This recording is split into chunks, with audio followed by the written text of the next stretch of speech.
Still, actually, what might be just interesting for me, because it's before I tell you about how it came about.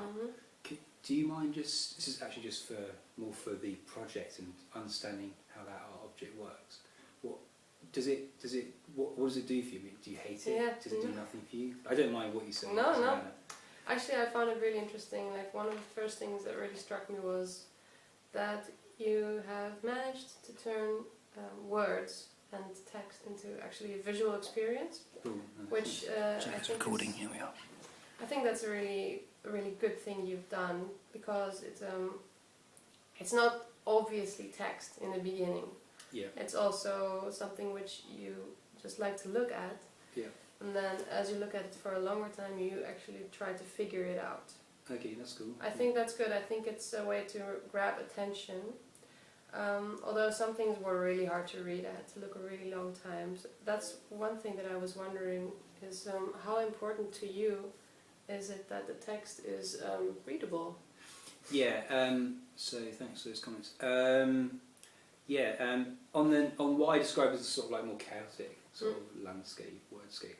I made the decision to accentuate the indexical mark over its actual sort of meaning. Right. On those landscapes, like, whilst I hope you can pick out like a few words, and plus with the visual element, you get an idea of what that landscape represents.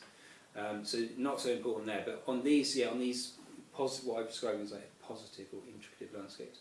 I wanted people to be able to read them. Can you read those? Yeah, I can. You're okay. Actually, after I puzzled, I was able to read all of them. Okay, cool. And I was wondering, because you have the black and the white, and in a way it's all a contrast. Yeah. So in a way it feels like a dialogue, but more maybe an inner dialogue. Okay. Which I don't know, something split personality or a paradox for sure. Okay. Like two sides. That's cool. I don't know if that was intentional or not. No, it was actually. I didn't. Did I use that word in an email to you? Or No, just come you didn't. Up? Oh, that's good, because I've been using that word, so that's good. Okay. Okay, that's fine. Original thought. Which word have you been using? So the whole book is set up as I saw it as like these landscapes as a double. It's like a piece of rhetoric, like a discourse, like an argument. These are these sort of negative landscapes, or what, if I go further into that, what I'm describing as an associative landscape, like a landscape that you're like contractually tied into, like through a work environment. So there are sort of obligations which aren't necessarily particularly pleasant. People might not treat you particularly pleasantly. And then these are the integrative landscapes. So this will just like contain in that same, they're sort of extracted from the work environment, and they just contain like actions which might give that individual a sense of sort of value over and above their sort of contractual sort of arrangement. Okay. It's in a way it's an answer, or a positive answer to a negative. Yeah, because I was sort of worried. Yeah, not worried, but I was like, oh, is it a discourse? Is it an argument? And it's like, because what I've done is just extract really something positive from a negative environment. Right. I suppose I'm suggesting to an audience, hopefully, that that there's a way of looking at an environment, that there are two alternative positions, and in a sense, I'm just trying to persuade people to maybe extract more optimistic scenarios from environments. So it is a dialogue in a way. Yeah, I understand. It's kind of like two experiences about it. One thing. But what I felt also quite strongly is that the way it's written is very expressive. Yeah. And with that, it's kind of emotionally laden. Yeah. So, like you say, this is more chaotic and almost more angry. Yeah. And this is, I guess the colors play a big part in that as well. Yeah. This is indeed like, but I had a very strong feeling that these were personal experiences or something like that. Yeah. Is that the case? Yeah. These are like maybe topics that you yourself find struggling with, or not struggling, or there was. No, that's just to go into it a bit. So I was taking there's this. Do you know the poets like Allen Ginsberg, those sort of beat poets? So they talk about projected verse and like coming from the gut, the oral performance. And so I sort of took that idea, and also there's the French poet Stéphane Mallarmé. He sort of talks about the pen being like a dancer on the stage. So it's sort of like, so I sort of basically tried to take the energy you might find in like a sort of Ginsberg poem, and translate it into the indexical mark made by the pen. And so I did when I wrote these drew these landscapes. I did like try and like, a bit like an actor, I tried to like summon myself into a fury as a result of some of my experiences. And then these other positive landscapes, that they are sort of like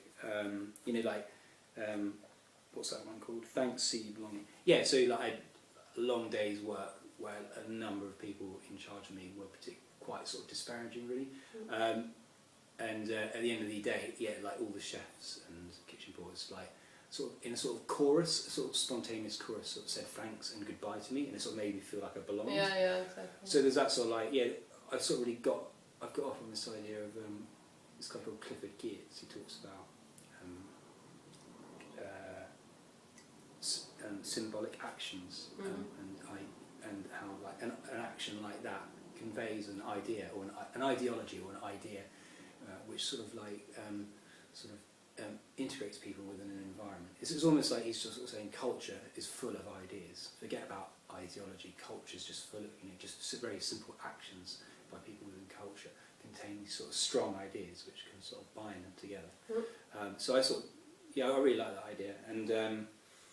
And Kenneth Burke is another guy who talks about symbolic actions, but he talks about language as a symbolic action, and I think by that he means that words or phrases or whatever, they've got like an attitude, like that, like fuck you has like an attitude, and it might make you feel like obviously you might either it's a joke or you might feel threatened, but it does something, and therefore it's like, so that's the sort of nature of those.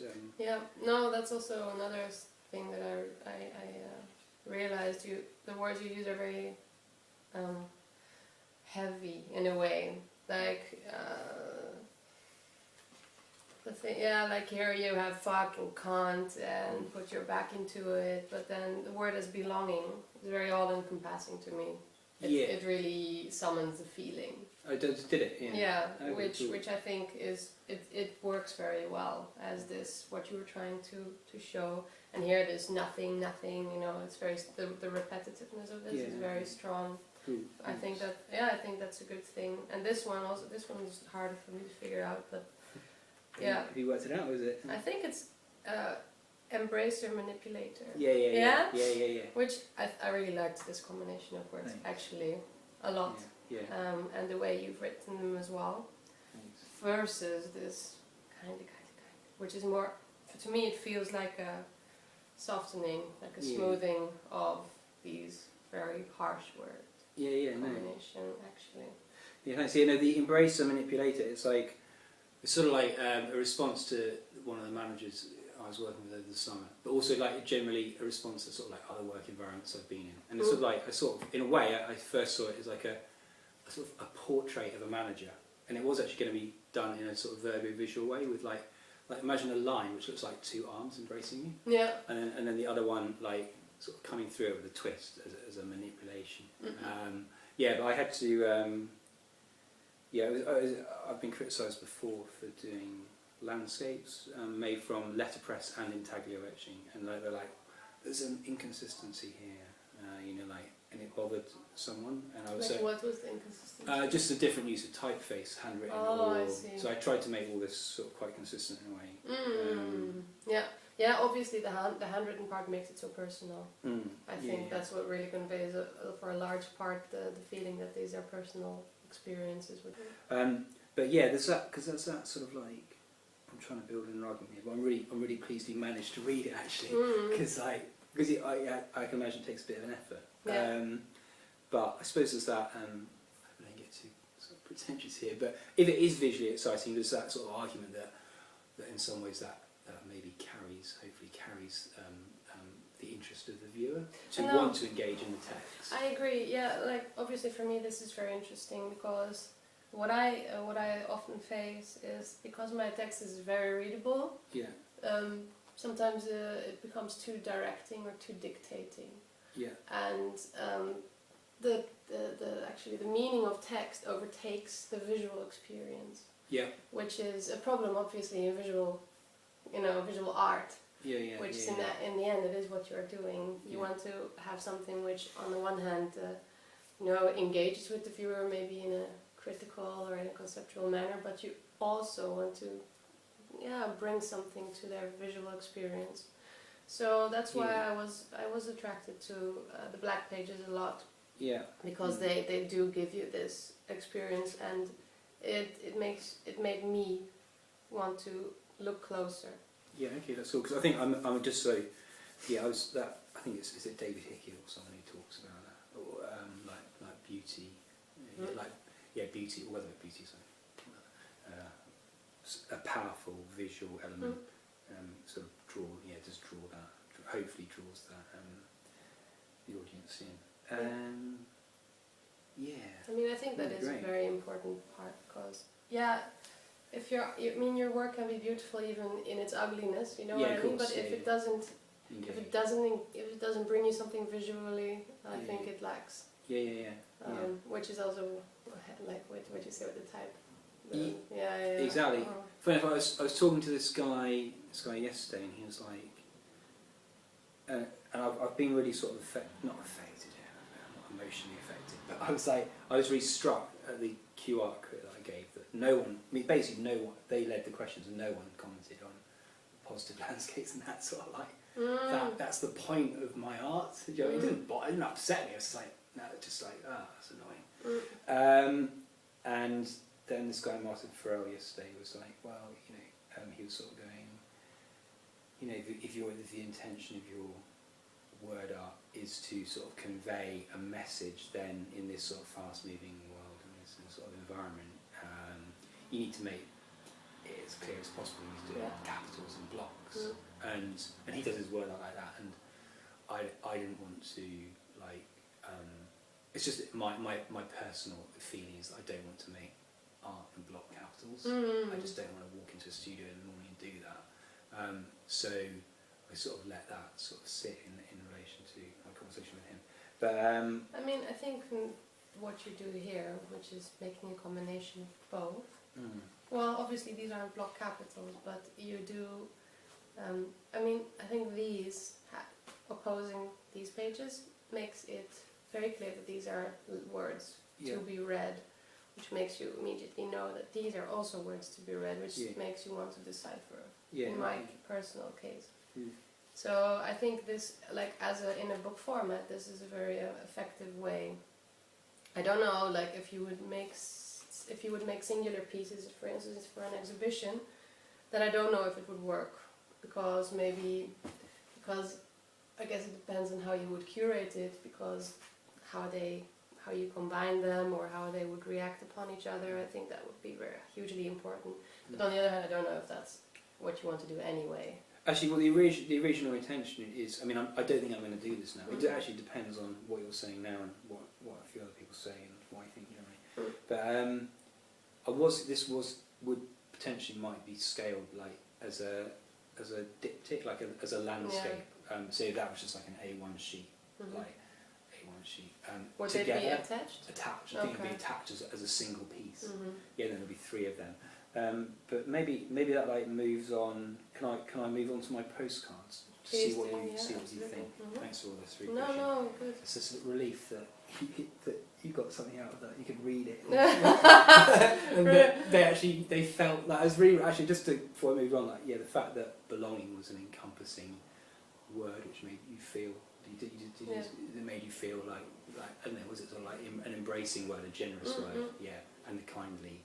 It's like a big relief to me because I was like, is it? You write something and you hope it conveys a feeling, and then you go, is that just maybe that's just really boring. No, but it's also, I mean, it's hard to speak for a general public, which is I think it's very good that you're doing this with a lot of people and in different environments, because I firmly believe you will gain more out of that.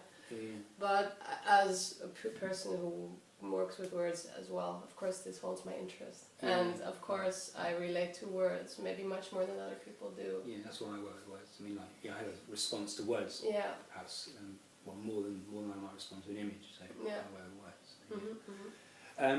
So, okay. So just before I explain these, I mean, these are the positive landscapes that I say in the video from the book. Yeah.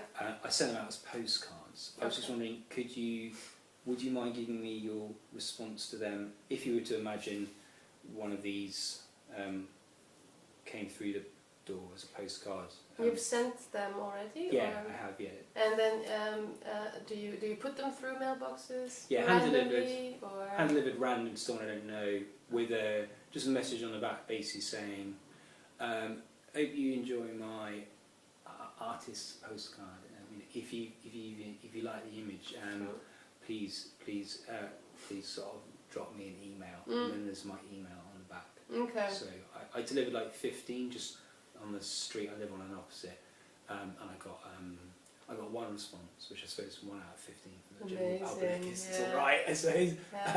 And then she liked it. She actually thought Bucking the System Smiling was Bucking the System Online. I thought this was online in the beginning as well. Okay. So that was cool, and I got an email from this unknown person, Stacey somebody. But again, that just slightly sort of like bothered me that not that she personally had misread it, but that I had wanted this art to be fairly clearly able to be read. These ones at least, but this was the hardest to read. Was it? Yeah. I think my S's are quite weird, aren't they? Yeah, you're not sure if they're an O. Yeah, I know that. The thing is, it's a classic type of S. You know what I mean? I mean, I think I do my S's like that, like a snake. No. Like Actually, that for me that's capping up a bit. No, obviously. Yeah. That's why I wanted to try and move off that. But, no, I think it's. I was in the beginning. I also actually thought it was online, but then I saw that there's an I here. Yeah. So. I can see why on a quick read it could easily slip into online. Yeah. Well, it's funny that you said that you did that, because actually. Spring, I made these posters, right? Black letters. I think I saw them with the word postcard. Yeah. So I saw them on your website. Yeah. Saying there was a postcard word in it, was it? Or? No, it wasn't. They weren't postcards. I just literally made posters, which I mostly fly posted them through London. Okay. But I also took them, folded them, and put them in random mailboxes. Yeah. Right. And well, my texts are very different than, for instance, these. Because my texts are very random and I think quite freely interpretable, and some people might find them offensive, others might like it. It really depends on who looks at it, if they can relate to it or not. Yeah. But I didn't write my name or anything on it. I just put the posters through. Yeah. And I personally just thought, like, I enjoyed the thought of somebody finding this weird thing in their mailbox, and some say, what are you looking at? Or another says, peanut butter motherfucker, like you don't know. I don't know. It's there's a pleasure in that. Yeah, it's good. It's right. Well, it's not more than rhyme, isn't it? It's the rhythm of it. Yeah. So, but I mean, the thing is, of course, because these are very, I think these are very kind postcards. So I think they are, like, text-wise, they're very kind. So as a postcard, I think they work, because a postcard is a kind thing and it's a rarity as well. Yeah, these days. I hardly receive postcards. I think as a postcard, I think they work very well. Cool. I do, but I would consider this. Although I like the sentence, Bucking the System Smiling. It's good, but it's the readability. Yeah. If you are concerned about that. That's the yes. But if not, I mean, I was able to figure it out. Yeah. You can figure it out. Can I ask just a slightly leading question, just so I get that? So, what I was interested in was as postcards, like by taking them away from the negative landscape. I felt the negative landscape, like, contextualises it quite heavily. So, it attaches it to something else. Yeah. Whereas with a postcard, when I was thinking about before I sent them out, like, what effect is this going to like have? And I felt that they were like, I'm not trying to build them up as something that's precious, but just as we're talking art theory, but as an art object, they were just much more sort of autonomous on their own, and had a sort of more potential for the person who received it to respond on a more personal level. That in looking at this, that in looking at, if you were to receive this, I mean, do you think having looked, so you've looked at the book before and you've read that positive landscape, but in reading it now as a postcard on its own terms, imagining if you were like to get it through the post in the door, would you have more of an intimate and personal response to it? Do you think? I've basically asked you to give me the answer, which is ridiculous, but no. Yeah, I mean, I think that's like a more intimate or personal response. I think that's very hard because I don't think they're, in a way, I think they're two separate things. Yeah. Like the book, like you say, it heavily depends, like the positive and negative, like I said, it really gives you this feeling of dialogue, gives you a feeling of paradox, of personal experience, which is expressed. Here, because it's a postcard, and because and not a book, so the postcard is something which is given, and which you do to as a gift, is something nice for another person, and then the texts are also positive. But I think I would like, it would be really nice to receive this. Let's say it like that. However, more personal or intimate relationship, I don't know, because if you receive it from somebody you don't know, then you can't relate to it, which is maybe why you only received one response. So it lacks there's no person on the other end. No... But it's like it's almost like just a positive note. It's like I can understand it to brighten somebody's day. That's what, what I was was thinking. I can understand it as that very much. Because I was thinking, like, for me, bucking the system, smiling was like a personal reaction to just like smiling at someone in the workplace and just just sharing a sort of a shared value of self-worth. Whereas I thought, if an individual maybe received something like that through the post, that they could in some manner perhaps relate it to their own world on a sort of like, maybe they're trying to access healthcare or trying to find a job and having difficulty. Absolutely, the system is very like wide. And I thought, do you reckon on that sort of level it might sort of operate? So obviously there's no friend on the other side of the postcard, but I was hoping there's that sort of notion of like, that they could bring it in. They could bring it into a dialogue with their own world more easily than they can in the book, where I've set the dialogue. The dialogue's this pretty chaotic, negative environment. No, I agree. So it's okay. No, I understand, and I think this is as a gesture, I think it's really nice. But my question: are you considering to randomly post more of these, or what's your intention actually? I'm not at the moment. No. Or were you considering to make it as a sellable item, or like I'm just wondering? No. Actually, my at the moment, prior to talking to you anyway, I veered towards just scaling these 3 positive landscapes up to like say A0 size silkscreen prints, because I do a lot of silkscreen prints. And there's a couple of thoughts behind that. One, my frustration at some people's lack of over-dominance on the negative landscape. 2, I've obviously... Over-dominance, you mean within as the a book form. response? Within the book form. 2, obviously I've worked with they're handmade, but I've worked with them digitally. I've sort of seen these letters scaled up large, and I've actually done art or stuff before with where you just do a small bit of handwriting and scale it as a TIFF file, and it just takes on a lot of energy and a lot of gesture.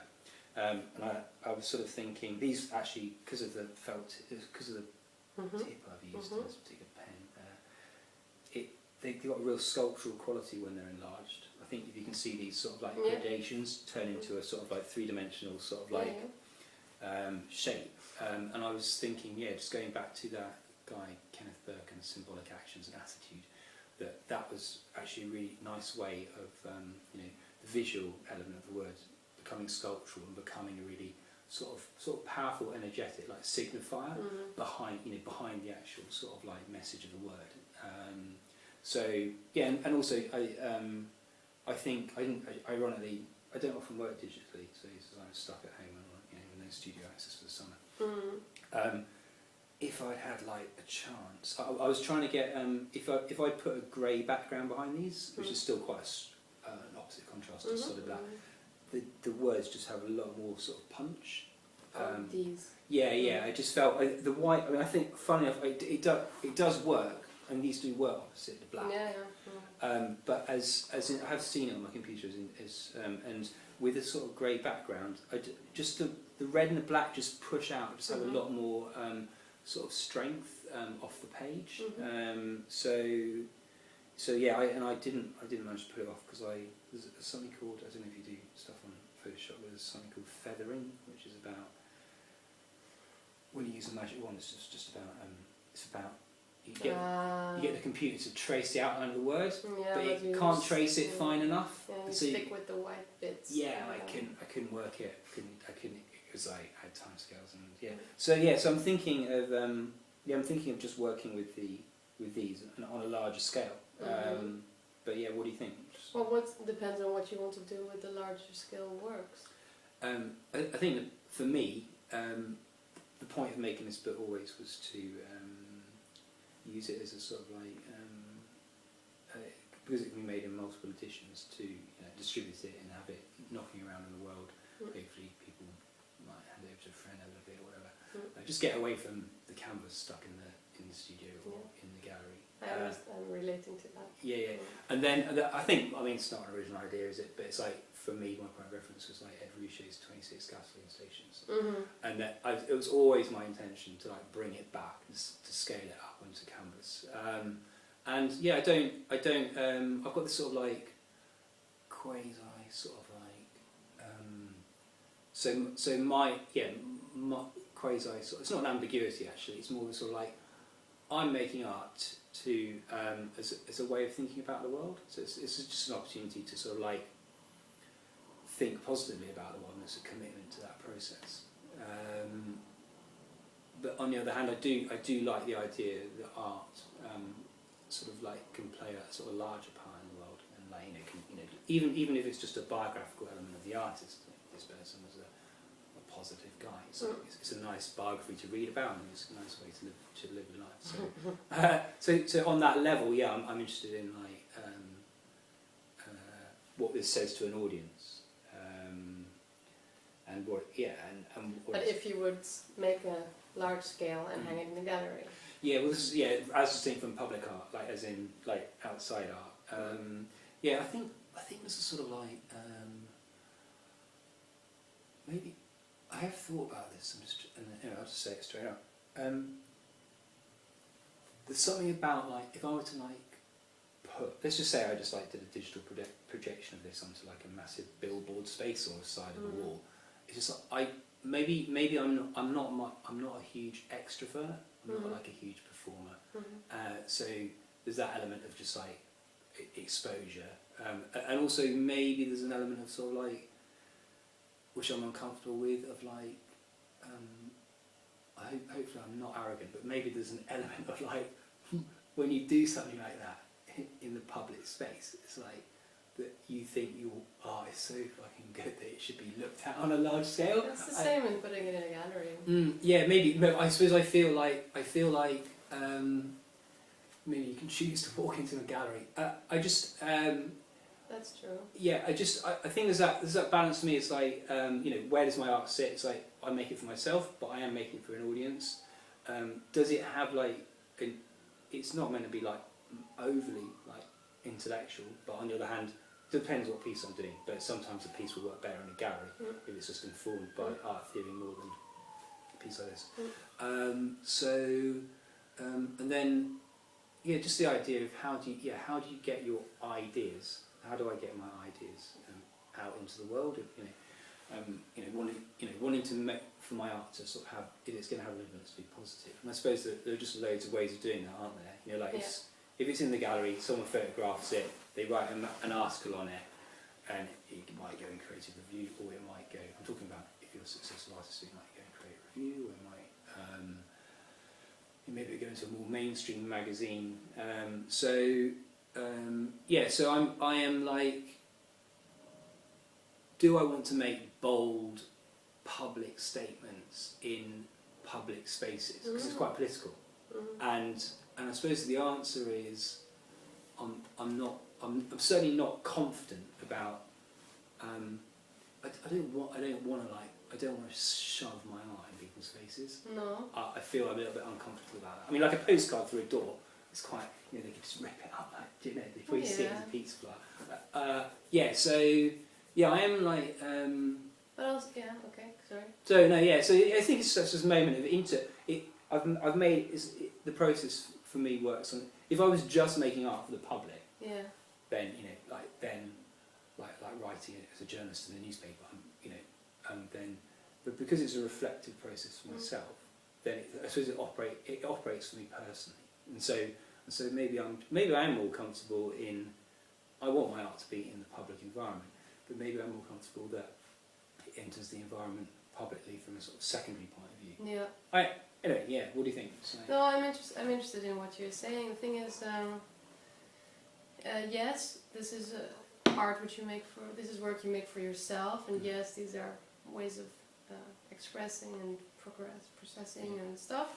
However, when you're an artist, you're all, in one way or the other, you always work for public. Right? And you make art so it can be seen. And I think also when you work with words, it's maybe even more strong so because you're conveying a message.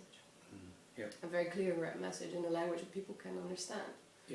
And with these works, you are not conveying any type of message, which is also, that's what she's not directing, people, like you say, people can interpret it in many ways. Right? You can, and I think they are all positive, and you can take it as such, but you can just fit it into your own mindset of that day or whatever. So that's why, as postcards, I think they work really great. Okay.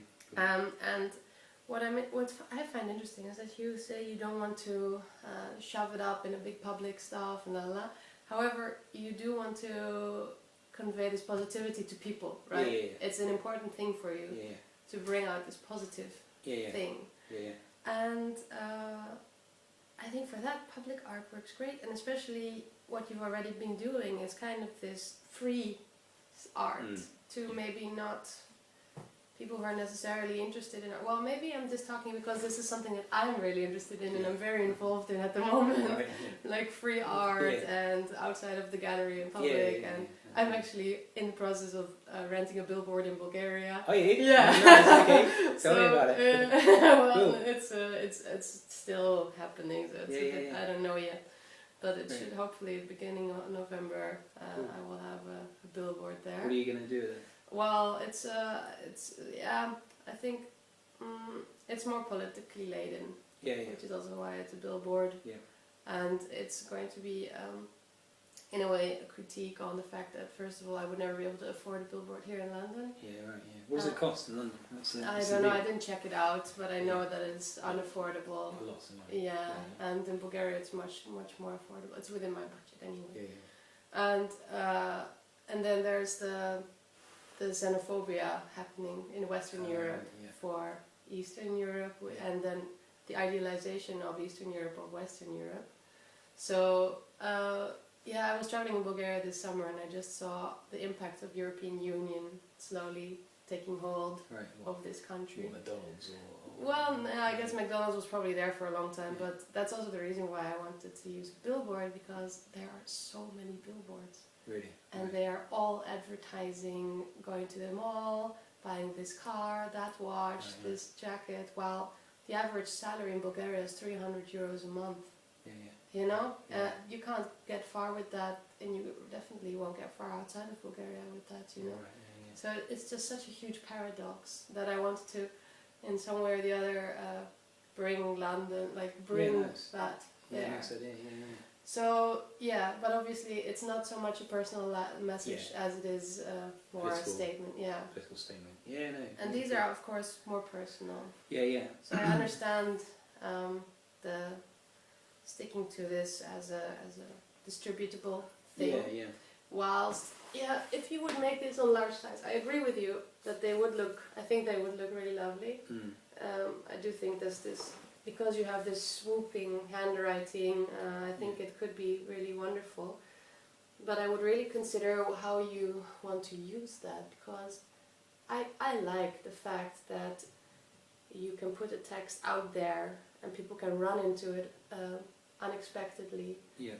And they can take something positive from it, because these texts are positive. Yeah, right, yeah. And in a gallery, I don't know, like... obviously, it also works in a gallery, you know. No, it's fine. No, but, totally. So go ahead, say. Yeah, obviously, people can. But I think the context is just so different, you know. Yeah. And they will look at your work with a different perspective because they decided to go into this gallery. They're expecting to see something. They maybe have like some prejudgment. Whilst when you get in the mailbox or on the street, on a billboard, whatever. You can unexpectedly take something from it, which is maybe, to me, adds more to the fact that you're trying to bring a positivity outside to people in general lives. Yes, you know? That's a good point. Plus the fact that when you were saying about maybe making like works with them together, I think as a visual thing this would be interesting. Like to have it as a single work. That would be. You know what I mean? Yeah, so... However, I mean, I think you should also just try it. I don't know how costly it is, but maybe just with one, try it large. Oh yeah, just see what it... You know, and then you could, because how would you want to print this, on paper, or how would you want to... No, I've used industrial materials before, so I've done big silk screen printing on clear polystyrene, essentially. Okay. Like as in double layers, like see-through stuff. The last one I did was on aluminium. So I quite like. In some ways, I get freaked out by a canvas.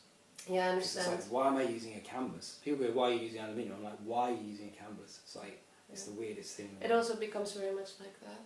Right. Like this Argos art or whatever you call it. Right. So it's not mine, but you know. Yeah.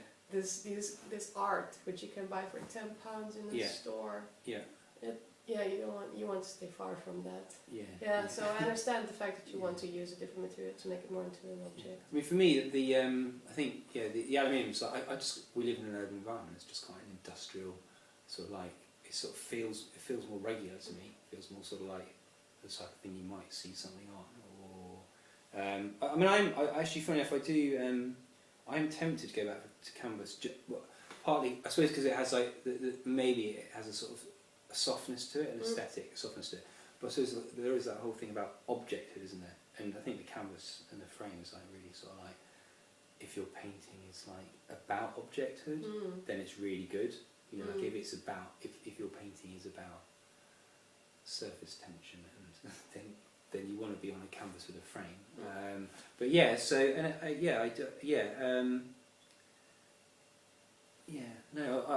think I will try and scale it and see what happens. But what do you think of? Have you heard of do you know of Robert Montgomery? I don't think so. No. Yeah, actually, you should look him up. Actually, he does. That is a cool one. Actually, he's a British artist, Robert Montgomery. Yeah, that's my fault. I'm not very, funnily enough, not very known with British artists. Yeah. Well, he I really like him actually, and actually probably suit what you're doing at the moment. He does. He describes himself as a poet and a fine artist, he studied at Glasgow, and then at Massachusetts Institute of Technology as a lecturer or something. He does this very sort of like felt poetry. You know, like how poetry can be very sort of like melancholic and passive, which is, I don't want my word art to be like that. Nevertheless, I enjoy reading his stuff. He based his whole practice around like Guy Debord, probably saying the name wrong, and no, and the Society of the Spectacle, which I guess you're sort of tapping into there, your project. He does appropriate billboards to sort of subvert their use and undermine sort of the capitalist or advertising agenda. I don't know. I think probably he's got enough money to pay for them now. But I've got a feeling he might sometimes just hijack a billboard in London, and he might just like use it without any permission. Yeah. I don't know. But anyway, look him up because he's quite cool. I will. But I was just wondering, what do you think? My reason for mentioning that was, maybe that'd be my problem by using a billboard with this type of work, because it's not like overtly political. I mean, for the project you're doing, it's perfect. Do you know what I mean? So you're bringing a sort of different political, cultural sort of perspective into focus. But do you think that type of thing would sit well in a billboard? Because are they too advertising? You know, are they too like, as in a billboard advertises a product, or from your perspective, you're sort of like you're making a point about integration and capitalism and money and lack of. So it's very apt. That's what I'm not trying to critique your position. I'm just wondering, do you think this is like too sort of personal to work in that scenario? To be honest, no, because that's my opinion. I don't think it's too personal, because you're also taking a position. Like, if you would do this on a billboard, you are taking a position as well, and your position would be, I want to just bring a positive note to anybody who randomly walks by and might be able to take it from it. Yeah. You know what I mean? I don't think you have to be politically engaged in order to be able to use a billboard. In a big way. Yeah. You can just use it. I think, and the fact that you're just trying to reach out to people, which you are, I think, with this positive landscapes, then a billboard is actually quite right for that, because it's a poster, it's a public thing, and it has potential to reach out to people, whilst indeed a gallery for some people is very inaccessible, just because they don't feel comfortable, because they don't know it, because you know what I mean. But that's my personal opinion. No, and that's of cool. course, you have to be comfortable with that, and you have to feel like it's right for your work. Like I said, I think these postcards are very nice, because they do have a strong personal quality, like from a giving. Yes. But no, in my opinion, it would not be like unsuitable. Yeah. I don't want to take too much time. Can I do a couple more? It's okay. Don't worry. I have time. That's fine. I was just going to ask. I know you said you're not an entertainer or whatever. So can I just tell you what my very basic sort of element of my sort of performance element are? Yeah, and I just wondered if you could add to it or add anything. No, I'm curious as well to hear it. So well, I suppose from a personal perspective, I want my art to bring me like in touch, in a sort of tangible, touching way, physical way with the world. Like, I don't want to be stuck in a studio, and I want to like get hopefully sort of pleasurable and like valuable like experiences from my my body being in the world. So yeah, I want this experiential knowledge. When I come to understand something, I want it to have understood it through the fact that I've actually lived through it.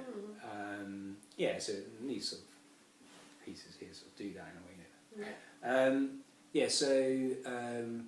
And I think it's this guy John Dewey, American philosopher, did a series of lectures in 1934 or something called Art as Experience, and really I've taken pretty much most of my sort of position from him.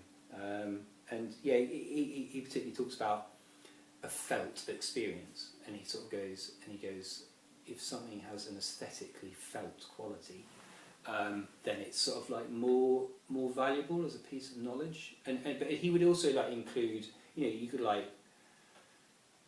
would include reading a book in that process. You could really an amazing piece of fiction which really moves you. Then you've had an aesthetically felt experience. Yeah. It's not, there is an intellectual position within his framework, and there's also a sort of a more sort of like rugged sort of version of like someone living through an experience and feeling. Yeah, so in my ideal sort of like, in my ideal world, like all my knowledge would be felt. Yeah. Obviously, it's not like that, is it? So sometimes it's like just a bit more reflected upon. You know, like you might make a note of something and then you might think about it later. It might, yeah. I think it depends. Of course, it depends. Yeah. I mean, that's what it can be. Yeah, totally. I mean, that's what I was talking about. This guy Martin Phil yesterday was like, and I suppose I'm sort of under some sort of, I'm writing this dissertation. You're under some sort of level of scrutiny and pressure to place your art practice within a theoretical context. Yeah, I know. Terrible. Yeah, exactly. I don't function like that actually. I'm also more an experiential person. Yeah, so I think I was talking about this with Martin yesterday, and it's like, of course, no one's like that, but no one operates in a particular sort of theoretical manner. And even if you try, so I think the best thing I came down to was like, you can have these sorts of like, this idea of thinking with things as they exist, like, because I quite like to be in the present moment. And it's like, these can just be like sort of guiding theoretical principles. These are sort of like things that, these are sort of large sort of meta sort of things, ways in which you like to think that you'd like to engage in the world, but obviously you end up doing it in sort of different ways. Mm-hmm. So I suppose that's my motivation. Positive. Well, that's my sort of performative sort of position. Does it? Yeah. What's yours? Don't you have one? What do you think of that? Or? No, it's funny. I can very much relate to that actually. That's one of the reasons why I, for a large part, abandoned painting, at least for now. Yeah. That I felt a total lack of engaging with a public. Right. Okay. And the wanting to convey an experience or to move people out that are not you is also my largest motivation, let's say, for also doing these public things and making ambiguous pieces of text, and also with me not knowing how they can be experienced, maybe good, maybe bad. It's just the fact of creating a kind of a disruption into the daily life, and to intervene and maybe spark a light or create a thought or a question, or I don't know. So no, I can very much relate to that in that sense. I don't know if that's what you wanted to hear. And and you haven't got I suppose I'm really just trying to plug my lack of sort of theoretical sort of position really, but you haven't got there's no one you've read about that's informed your particularly you can think of right now anyway. Why the position you're taking at the moment, there's no one artist or it doesn't have to be. Do you know what I mean? It's like I'm just banging on about John Dewey for the last year. Perhaps you've sort of come across someone that has informed the way you think in relation to your practice, but maybe you haven't. It's to be honest, I find it really hard. To me, the thing is, I think when you're an artist, you will have. I think every artist has this kind of will. Yeah. You don't make art I firmly believe you don't just make art for yourself. You make art for a public as well. Yeah. Some people only make art for a public. If you make art for a public, it means you want to engage with the world. If you want to engage with the world, it means that all the things we just talked about. So I don't think that there's necessarily a theory related to that. I'd have to broaden that a little bit because I can't think of anything right now. No, if something pops into my mind, I can definitely let you know. But factually, I get most of my knowledge from just reading. But fiction a lot. I'm reading a lot of, for instance, Dostoevsky, who is for me a very important writer, and these big books. I think they're all motivated by a kind of similar passion. Is that where your art comes from? Is that where you take your art from? It's in a way, but it's also, I think it comes a lot from experience as well. And wanting to understand be critical as well of the world you live in, but not all negative either. It was interesting. I was at a lecture of Lydia Lunch. Have you ever heard of her? I should say yes, but no. No. Okay. Well, Lydia Lunch is kind of a legend from the no wave music stream, which started around the 70s. Yeah. She's run away from home, 16-year-old, going to New York, having this mad life with, you know, who else, Andy Warhol, Lou Reed, right. Brian Eno, Dave Bowie, like all of them were in the same melting pot, more or less.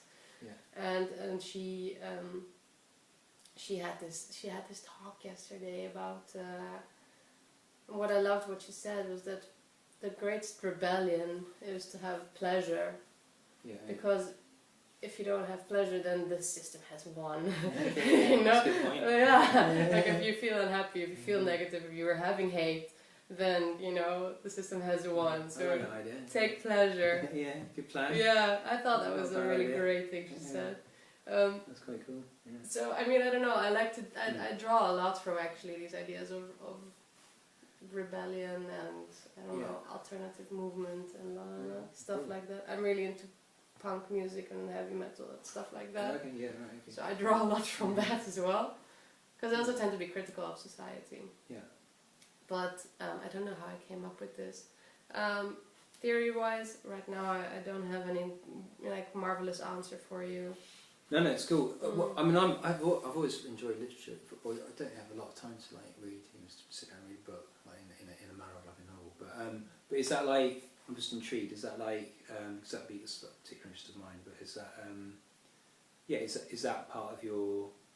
Is that that is an aspect of your practice then? Like you might explore Dostoevsky or whatever, and just chew it around in your head and just come up with some ideas which relate to the contemporary world or whatever. The weird thing is when I started to actually work with words, it was because I usually underline my books. Okay, right. When something catches my when something moves me. Yeah. And then I was reading a book, I can't even recall the title right now. The book was actually not that good, but the man had some wonderful sentences. Yeah. And I wrote them down, and they became my very first pieces of word art. And after that, it evolved in my own words. Yeah. And then it became from a more personal reflective to a more outwardly reflective, sometimes a bit absurdist or open interpretable. So that's actually where it did really originate from. Okay, cool. Yeah, it's funny because I actually only realized it while I'm telling you this. So yeah, I guess reading plays a big reading and music lyrics and stuff like this play a big part. What do you think of like so your first word art was like an appropriated like phrase or something? Yeah, it was. I don't think there's anything wrong with that at all, but I mean like there's a bit of some bits of Shakespeare. It sounds pretentious, but there are some bits of Shakespeare which I really like.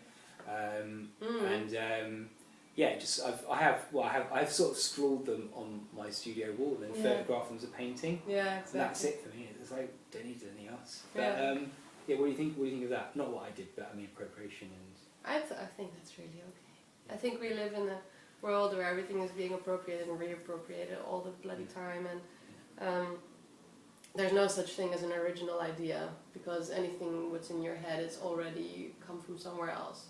Yeah. You know what I mean? I don't feel I